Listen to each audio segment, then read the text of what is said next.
Williamson County Regional Planning Commission is now called to order. We have the roll, please. Press your present button.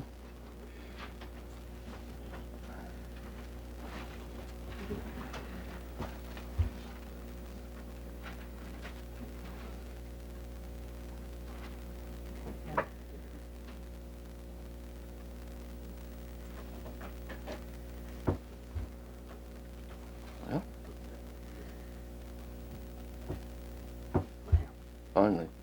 Thank you. Staff, any announcements? Yes, sir, Mr. Chairman. We have a, beg your pardon, we have a couple of withdrawals I want to point out to you. We have item 17, which is site plan review for a Vineyard Valley non-traditional treatment disposal system. And item 19, preliminary plat review for the Grove, have been withdrawn. And we have a couple of attachments before you. Appreciate if y'all could associate with your agenda packages. We have a revised item 15.2, which is simply addressed as a typo in the title block of the resolution. And we also have a revised item number 12, which has to do with the Silver Stream Farm. But other than that, Mr. Chairman, that's all the announcements I have. Thank you. Any old business? No old business? Consideration of the consent agenda. I'm sorry. Minutes of January 15th. Has everybody had a chance to read them? Any? Move for approval as submitted. Second. Motion made and second. Vote now.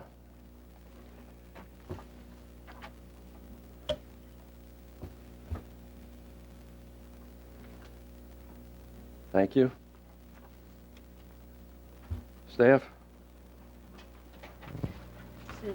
Consent, we're on to the consent agenda. Consent agenda. Thank you, Mr. Chairman. I guess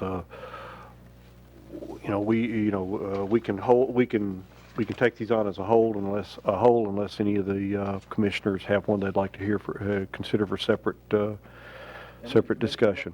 Have anyone they want to pull out separately, or you want to hear it as a whole? Okay. I take it's a whole, at any rate. We'll begin with item 3. Auto Clinic of Franklin performance bond for landscaping, $26,000. Recommendation, convert to maintenance the amount of $7,800 and extend for a period of 6 months.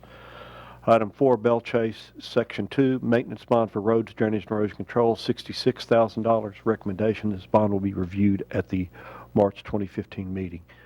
Item 5, Chardonnay, Section 6, performance bond for water, $12,500. Recommendation, defer to the April meeting. Item 6, Chardonnay, Section 6, performance bond for landscaping, $12,850. Recommendation, extended current amount for a period of 6 months. Item 7, Chardonnay, Section 6, performance bond for wastewater collection, $65,200. Recommendation, extended current amount for a period of 6 months. Item 8, Chardonnay, Section 6, performance bond for roads, drainage, erosion control, $550,000. Recommendation, extended current amount for a period of 1 year. Item 9, Kings Chapel, Section 3A, maintenance bond for roads, drainage, and erosion control, $126,000. Recommendation, extended current amount for a period of 1 year. Item 10, Kings Chapel, Section 4B, performance bond for wastewater collection system, $67,500. Recommendation, extended current amount for a period of 1 year. Item 11, Kings Chapel, Section 6, performance bond for roads, drainage, and erosion control, $440,000. Recommendation, no action at this time. Item 12, Silver Stream Farm, Section 6A, maintenance bond for sewer, $15,000. Recommendation, extend to March 2015 meeting. Thank you. Any questions on the consent agenda? Move for approval with recommendations from staff. Second. A motion and second. Please vote now. Excuse me. Record the vote.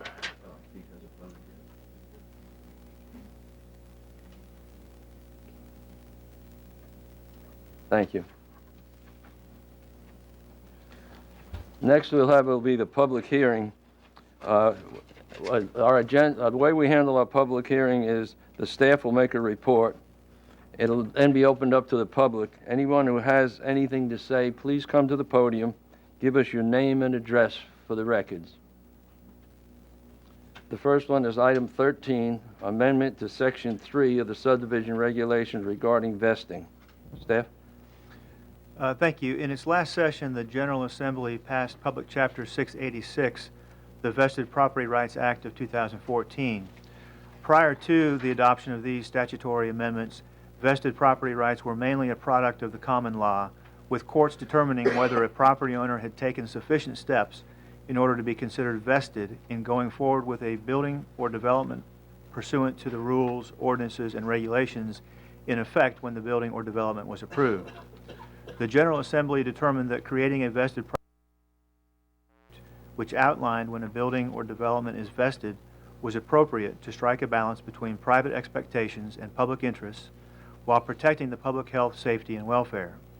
These statutory amendments were effective as of January 1, 2015. Under the new legislation, the applicant for a development with a single phase has up to 5 years to receive approval, begin site preparation, and commence construction. So long as these occur within the 5 years, then a single phase development has 10 years from the date of preliminary approval to proceed with that development pursuant to the rules, regulations, and ordinances in effect at the date of the preliminary approval. For multi-phase developments, the vesting period is 15 years.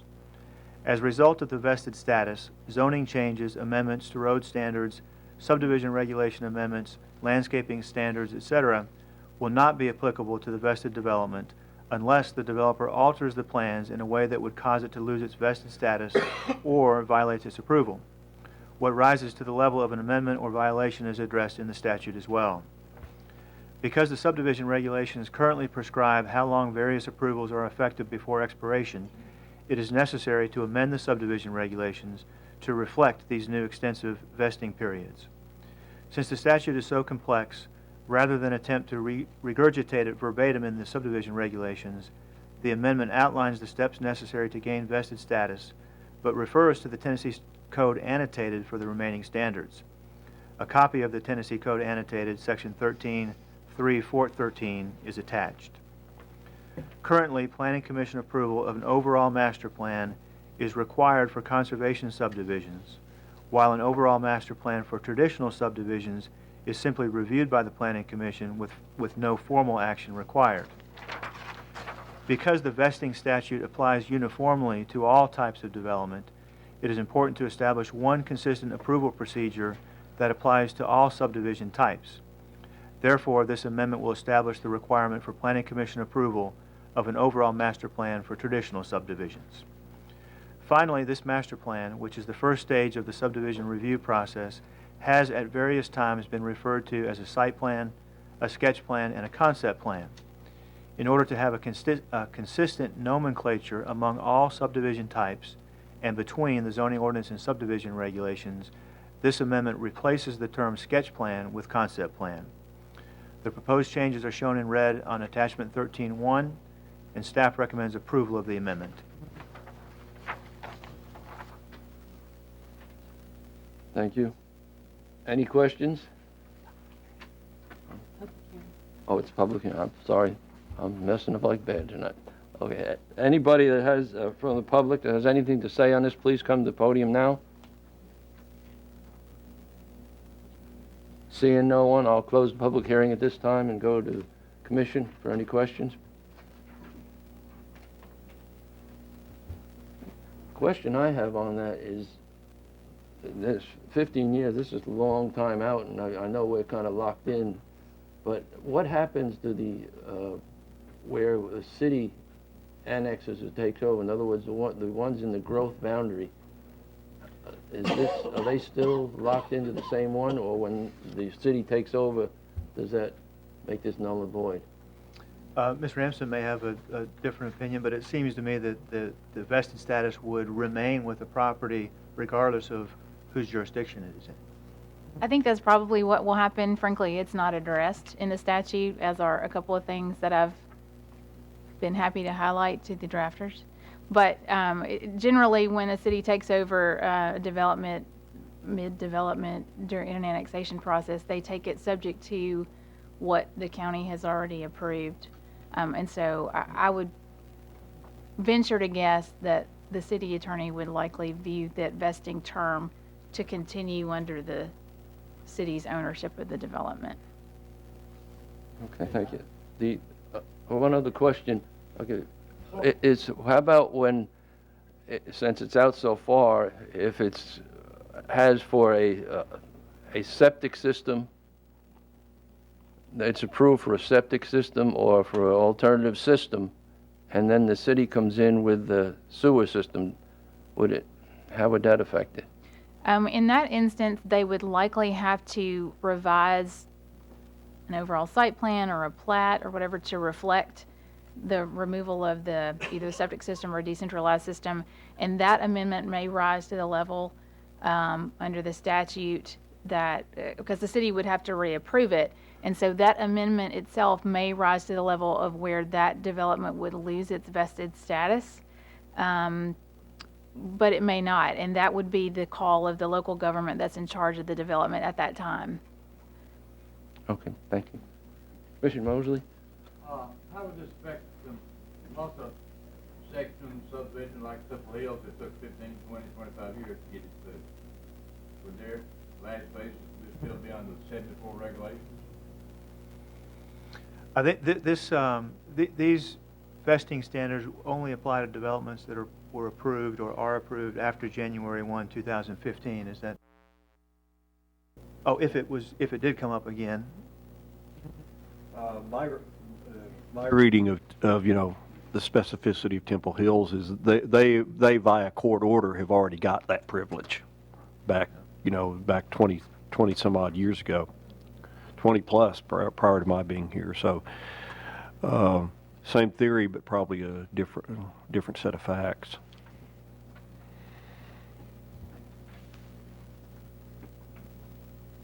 Any other questions?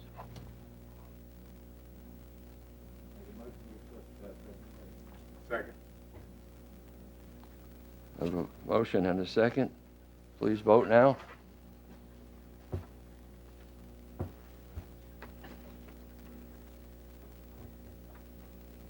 Motion carries. Thank you. Item 14 is amendment to Section 4 of the subdivision regulations regarding bonding requirements. We'll open it up for a public hearing now. Is anyone? I'm sorry. It's a short one. Oh, okay. Section 4 of the subdivision regulations outlines the requirements for completion and maintenance of improvements.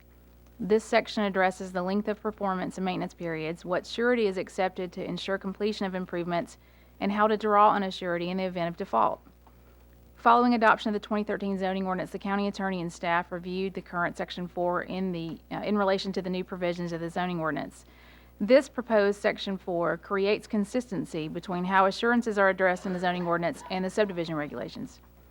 Some of the changes between the existing Section 4 and the proposed Section 4 are requiring letters of credit from a financial institution to have an auto-renewal clause rather than an annual expiration date, clarifying what financial institutions are approved to provide a letter of credit, permitting letters of credit to be called or a draw filed against a letter of credit via overnight delivery or by hand delivery to a branch located in Williamson County, codifying the specific steps taken to reduce a performance or maintenance obligation, convert a performance obligation to a maintenance obligation, and release a maintenance obligation, correcting terminology related to performance maintenance agreements and supporting surety rather than a bond, clarifying the specific steps that will be taken in the event of a default of a performance or maintenance obligation.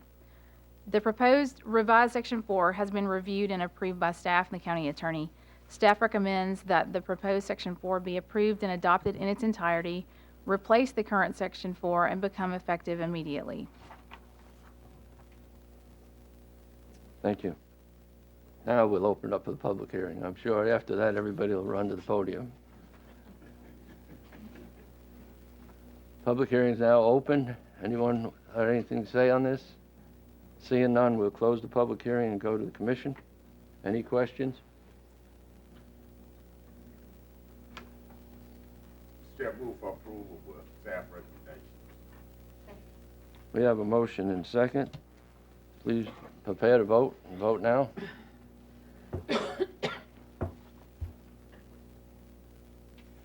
Motion carries.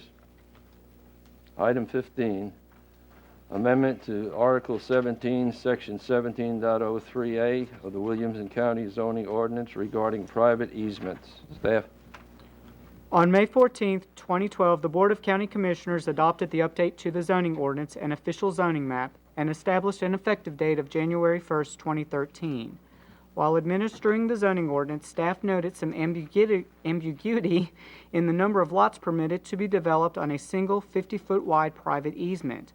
While the provision has been interpreted to allow 1 to a maximum of 5 lots on these easements, the way in which the provision currently reads may be construed as to allow no less than 5 lots on said easements. The proposed amendment will clarify that between 1 and 5 lots are permitted to be developed on a single 50-foot wide private easement. The proposed amendment aims to clean up this discrepancy and is shown in red on attachment 15-1. Staff recommends approval of the amendment. Staff also recommends the attached resolution be forwarded to the County Commission for adoption. Thank you. We'll now open this one up for public hearing. Anyone like to come to the podium? Seeing none, we'll close the public hearing.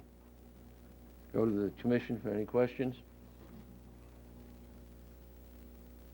Make a motion to accept that recommendation. Second. We have a motion and a second. Please prepare to vote, and vote now.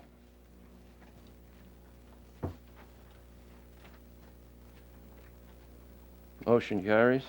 Thank you. Item to the amendment to Article 11 of the Williamson County zoning ordinance regarding accessory structures and of size. Staff? On May 14th, 2012, the Board of County Commissioners adopted the update to the zoning ordinance and official zoning map and established an effective date of January 1st, 2013. While administering the zoning ordinance, staff noted that the size limitation of accessory structures may be overly restrictive in cases where parcels are greater than an acre in size. To rectify this, staff proposes the attached amendment, which will introduce a sliding scale for determining allowable sizes of accessory structures. For parcels 1 acre or less in size, staff recommends the current standard of 2,000 square feet or 75% of the principal dwelling, whichever is less. For parcels greater than 1 acre but less than 5 acres, staff recommends that accessory structures be limited to 2,000 square feet or 75% of the principal dwelling, whichever is greater. This standard would also apply to parcels 5 acres or greater. However, accessory structures on these larger parcels could exceed this limit, provided the structure meets the minimum building setback requirement for principal structures. In all cases, no more than 20% of the lot may be covered by accessory structures or uses. The proposed amendment is shown in red on attachment 16-1. Staff recommends approval of the amendment and also recommends that the attached resolution be forwarded to the County Commission for adoption. Okay, thank you. We'll now open this up for public hearing. Anyone like to come to the podium on this? Seeing none, we'll close the public hearing and go to the commission. Any questions, statements?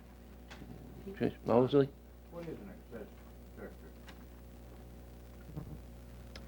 An accessory structure can really be any structure that's not the principal dwelling on the property. It can be anything from a Dutch barn to a garage to a pool house under, I guess, circumstances where one has a pool and like that. Does that answer your question, Pete?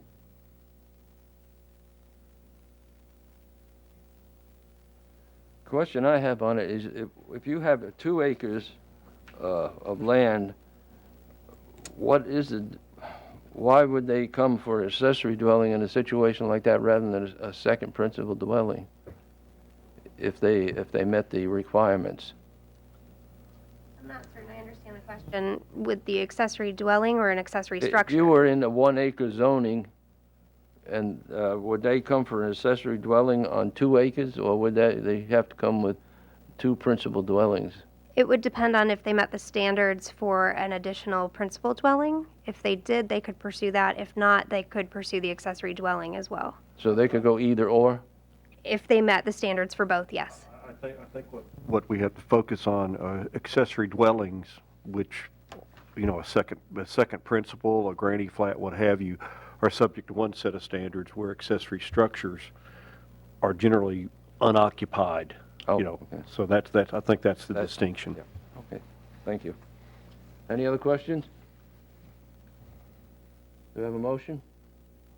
Chair, move for approval with staff recommendation. Thank you. Have a motion, a second, prepare to vote, and vote now, please.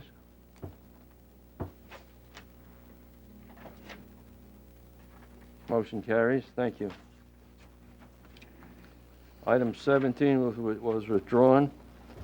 Item 18 is a concept plan for Clovercroft Praise containing 95 lots on 193.77 acres located off Clovercroft Road in the 4th and 5th voting district. Staff?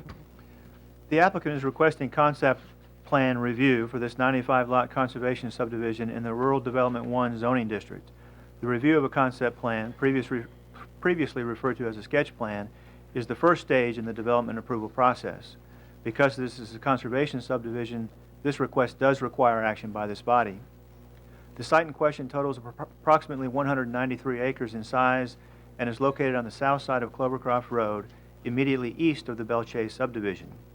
Adjacent properties range in size from just under 1 acre to more than 120 acres and are used for residential and/or agricultural purposes. Natural resources include several water courses and areas of steep slopes and woodlands, which are primarily located in the southern portion of the site. Approximately 33% of the site is covered in tree canopy. The natural resource protection standards of the zoning ordinance have been met. The proposed development consists of 95 lots, ranging from approximately 1/4 acre to just under a ½ acre in size. Approximately 70% of the site will be preserved in open space. Access to the proposed development will be provided from a single entrance on Clovercroft Road, which is classified as a collector roadway by the major thoroughfare plan. 2 roadway stubs will be provided to serve as connections to adjoining properties should they be developed in the future. The traffic shed analysis performed by the applicant indicates that the proposed number of lots is within acceptable limits based on the capacity of existing roadways. Both a left turn lane and a right turn deceleration lane will facilitate turning movements into the site from Clovercroft Road. The applicant is requesting a right-of-way width of 40 feet in order to locate sidewalks outside of the right-of-way. Staff is in support of this request. Water service will be provided by Nolensville College Grove Utility District, while wastewater will be handled via a non-traditional wastewater treatment and disposal system, which was approved by this body at the December 2014 meeting. Staff recommends approval of this concept plan along with the request for a 40-foot right-of-way width. It should be noted that once detailed construction and engineering plans are prepared in conjunction with the submittal of a preliminary plat, changes to the layout, including the potential for a reduction in lots, may be necessary. A number of items must be addressed with future submittals. The preliminary plat must address the following. 1, submission of roads, drainage, and erosion control plans for review and approval by the county engineer. Such would include turn lane improvements on Clovercroft Road. Turn lane improvements must be approved by the County Highway Commission prior to preliminary plat submittal. 2, submission of water plans for review and approval by Nolensville College Grove Utility District. 3, sewer lines must be shown outside of road right-of-ways. 4, submission of construction plans for all required wastewater treatment and disposal facilities to TDEC, the county's consultant, and staff. And 5, identification of lots requiring engineered site plans per Article 13 of the zoning ordinance. The final plat must address the following. 1, prior to submittal of a final plat, the turn lane improvements on Clovercroft Road must be completed in accordance with the approved plans. 2, prior to final plat submittal, a zoning certificate must be obtained for the completed wastewater treatment and disposal system. Prior to issuance of the zoning certificate, the applicant shall provide the following.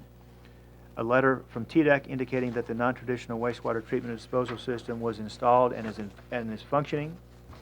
As-built drawings showing the location of all system components and a sealed certification letter from the design engineer indicating that the non-traditional wastewater treatment and disposal system was constructed in accordance with the approved construction plans and specifications. A letter from the owner and utility provider indicating that it has accepted the non-traditional wastewater treatment and disposal system and is currently operating same. The posting of a performance bond in the amount of $146,600 for the non-traditional wastewater treatment and disposal system as specified by the county's wastewater consultant, and the posting of a performance bond in the amount of $28,750 for landscaping improvements related to the treatment plant. 3, prior to consideration of final plat approval, the applicant shall submit HOA documents for review and approval by the county attorney's office. The approved HOA documents must be recorded prior to the recording of the final plat. 4, establishment of a performance bond for roads, drainage, and erosion control. 5, establishment of a performance bond for water improvements in favor of Nolensville College Grove Utility District. 6, establishment of a performance bond for the wastewater collection system. 7, submission of landscaping plans and establishment of a performance bond for landscaping. 8, dedication of right-of-way 36 feet off the center line of Clovercroft Road. 9, execution of a stormwater maintenance agreement and submission of an operation and maintenance plan for stormwater improvements. And 10, submission of the approved final plat in DWG format on recordable media based on the Tennessee State Plan Coordinate System prior to signature and recording of the plat. Thank you. Is the applicant here?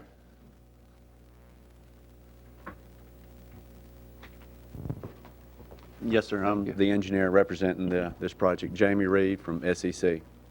Okay. We'll go to the commission and find if there are any questions for the applicant or staff.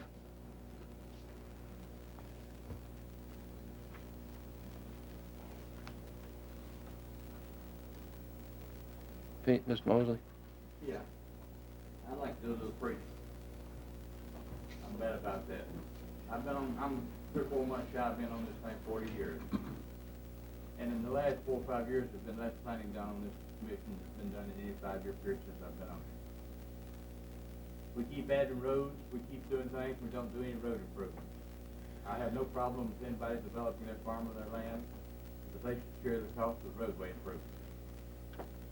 Clovercroft Road, east of Wilson Pike, is approximately 5 miles long. Right now, there's 8 lived-in subdivisions and 1 very large elementary school. In November, December, Nolens will approve subdivisions 9, 10, and 11. Last month, we approved subdivision 12. This month, you're recommending subdivision 13. Clovercroft Road has some very sharp curves, some hills, some blind spots, but nobody on any of these subdivisions has done anything to plan any improvements to Clovercroft Road. At what point, there's 3, 4 more farms I know they're in the stage of development, planning process to be sold to developers now. That'll put 17, 18 subdivisions in a 5-mile strip. And yet we're not doing anything to Clovercroft Road. It is primarily the major east-west road through Williamson County, except Highway 96. Everybody that works in Cool Springs and Franklin lives in Smyrna and Laverne, drives through Clovercroft Road to get there. Nobody's doing anything to improve these roads. Why are we wasting our time up here on planning commission saying landscape bond, rather you cut a tree down here, rather you put a yard sign up here, rather you have a fruit stand in the yard? When are we going to do some serious planning? I've talked to several people on the planning commission, our planning staff, about it, but nothing has been done. But sometime, the county mayor, the county court, the planning staff, and everybody's going to have to get involved to do some serious planning on roads. If we'd had a 500, at one time we had a road surtax, or whatever you want to call it. So everybody developing along this roadway would put so much money per lot into improvements to the road. I don't know what happened to that plan, but it's a fair thing along the way. My family has 400-acre farm on Clovercroft Road. And another 2 or 3 years, it'll have no value whatsoever. So we can't do any development on it. We can't even get our kids to have a house on it. What are we doing up here? The last development, but because y'all wanted him to do a lot of improvements to Clovercroft Road, but nothing came to it. this developer doesn't want to have to do all the improvements to Clovercroft Road, but he doesn't need to get all the money and put it in his pocket. Every development should put a fair share of improvements to the road problems on Clovercroft Road. And we have done nothing as a body to ensure developments are keeping up their end of road improvement.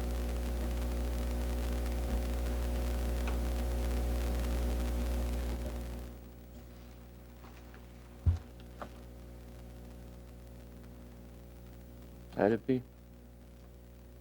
That's what I get all the time. Thank you. I just want to quickly address that. The county's program with respect to traffic has always been through the traffic shed methodology in the zoning ordinance back to about the late 1980s. And it continues to be the way we do it. And the way it works generally is that when a development is proposed, we do always evaluate the roadway and the capacity of the roadway. And based on the zoning ordinance, if the roadway can't handle the allowable density in the zoning district, in this case it would be 1 unit per acre, then the developer would have a couple of choices. They could either scale back the size of the development to a level that is determined to be sufficient, which is what they chose to here, or alternatively, if they want to get higher density, then they would be required to make roadway improvements. So this project has been evaluated the same way every other project has been evaluated. And in this case, the density is less than 1 unit per 2 acres. And the reason is because of traffic. I think they would have liked to have gotten that 1 unit per acre, but they weren't able to do so because of the inability of Clovercroft Road to handle that higher density.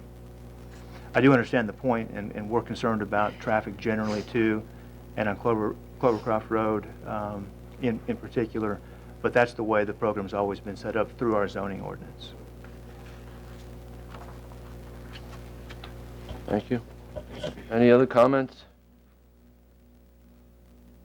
Chair, move for approval of staff recommendation. We have a motion and a second. Prepare to vote. Vote now.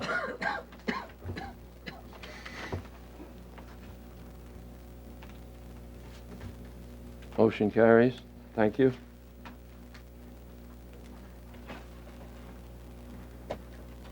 Let's see, item 19 has been withdrawn.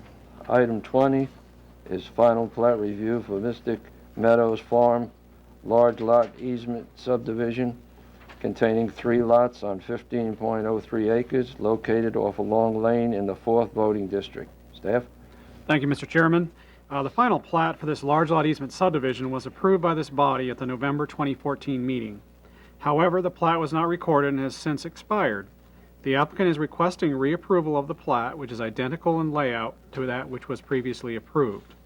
The final plat is in order, and staff recommends approval pending approval by the Department of Sewage Disposal Management by meeting date and subject to the stipulations set forth in the November 2014 approval. One additional item, Mr. Chairman, the Department of Sewage Disposal Management has signed the plat. Thank you. Any questions of staff? Move for approval of staff recommendation. Second. Motion made and seconded. Prepare to vote. Vote now.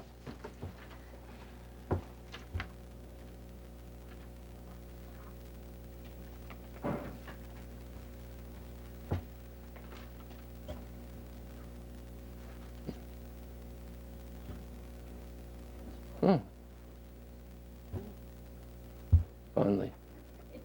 Okay. Motion passes. Thank you. Other than establishment of item 21, establish a landscaping bond for Trax Art Studio located at 1978 Wilson Pike on 1.69 acres in the 4th voting district. Staff? Thank you, Mr. Chairman. A site plan for this use has been reviewed by staff. Staff is currently awaiting corrections for the site plan prior to approval being granted. However, due to the cost of installing the required landscaping and pursuant to Section 16.07 of the zoning ordinance, the landscape bond must be established by the Planning Commission. Staff recommends the establishment of a performance bond for landscaping in the amount of $32,065.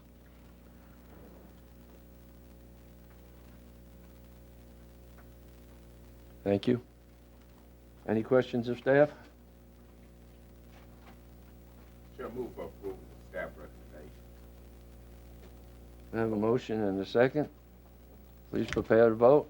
Vote now.